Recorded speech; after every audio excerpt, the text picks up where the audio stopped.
boundaries are needed for reality. If you're like, I don't need boundaries, it's like, you're in a boundary. Your skin is the boundary between you and the world. You don't need boundaries. Cool. Right? Let's just rip your skin off. Good luck with that. Boundaries is what actually contains things. Boundaries are a masculine energy of containment. They are very much required for safety. The masculine energy, one of the primary roles of masculine energy is containment and creating a perimeter. If there was yourself as a member of a tribe, and let's say there are 10 men, 10 women, the masculine male role in the tribe is to draw a perimeter and say, this is our territory. You are not allowed to come in here. And then if an intruder comes in, done. Push them out. If they continue trying to come in, they get killed. That's how it works in the wild. That's how it works with dingoes as well.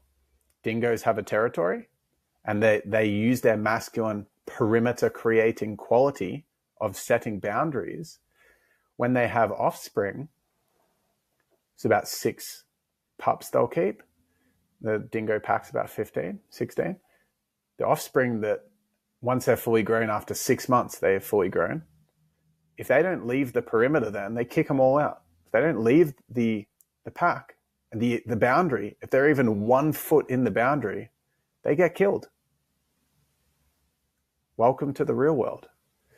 This is a requirement for safety. This is our territory. This is how we know what is ours, and this is how we know what isn't ours. And that gives and creates a sense of stability and safety, containment. If there were no boundaries, I don't need boundaries in my relationship. It's like, cool. So you can just make love with anyone, having an orgy. There's no boundary. There's me, there's them. I've got Lucy over there. I've got Jared over here. There's no boundaries between my whole family. They're all in here. We're all doing it. No. There's a boundary that says, no, this is my body, this is your body, and they're separate. And that's healthy. If that didn't exist and you're just having orgies with everyone you know, it's not going to feel very safe, is it? I know it's a weird example to give, but I'm trying to really make the point of, we don't have boundaries. What does life look like? There's no stability. There's no containment. And therefore, there's going to be a very limited safety. Now, if someone had infinite safety and they didn't care, let's say you're in a relationship, romantic relationship, and you're just completely safe with anything, nothing triggers you, you're enlightened, you wouldn't care. Yeah, you can go sleep with them, you can go do this, you can slap me, you can stab me. It's okay. I don't have any boundaries. You can put that knife inside my skin. I don't care. I don't have boundaries. We need boundaries. We need boundaries. Boundaries are barriers. Absolutely they are. And we need barriers. We need things to delineate, this is mine and this is yours. And the thing that underpins boundaries is safety. And this is the really big piece of this podcast that I want to drive home. The only reason I would need a boundary in a particular relating dynamic is because without it, I feel less safe. Without it, I feel less safe. I'll give you an example of some boundaries that I have with friendships. Now, I've got a trigger of being given unsolicited advice. It's a trigger. A trigger means I feel unsafe when it happens. I feel unsafe when it happens because when that happens, I feel unworthy because I don't have full safety and unconditional love in that dynamic. I don't feel whole. Someone gives me some feedback, triggers a wound of being given lots of feedback when I was a kid, constantly micromanaged and developed toxic shame as a result. So even though I've worked on this a lot, if someone says, you know, I think you should actually do this and speak to your partner like this and you should actually work more, someone saying that to me, I start to get triggered because I'm not fully enlightened in that way. I've got insecurities there. I've got lack there. I've got fear there. I'm scared. I'm scared in that moment. I'm starting to go, oh, I'm getting hot. I'm feeling less worthy. I'm feeling unsafe. So I have a boundary that says in my connections, I need permission before being given advice. So you need to ask for permission. If you want to be close to me and you want to be my friend, you need to ask for permission before giving it advice, right? That's only needs to happen because I'm insecure in that way.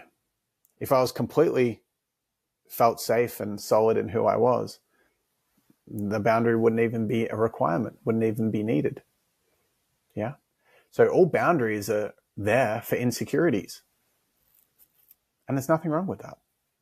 I have a boundary with my partner that she can't sleep with other people or kiss other people. Why? Because I'd feel insecure. I'd feel jealous. I'd be scared of abandonment, scared that she's going to sleep with someone else and then she's going to leave me for them. If I didn't have that fear, it wouldn't be a problem. But I do, and it is a problem. So welcome boundary. So boundaries are barriers, absolutely. And I want the barrier between my partner and other people because I feel scared if not, because I'm a human.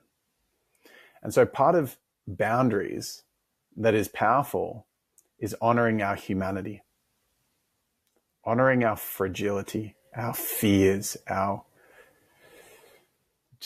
imperfections.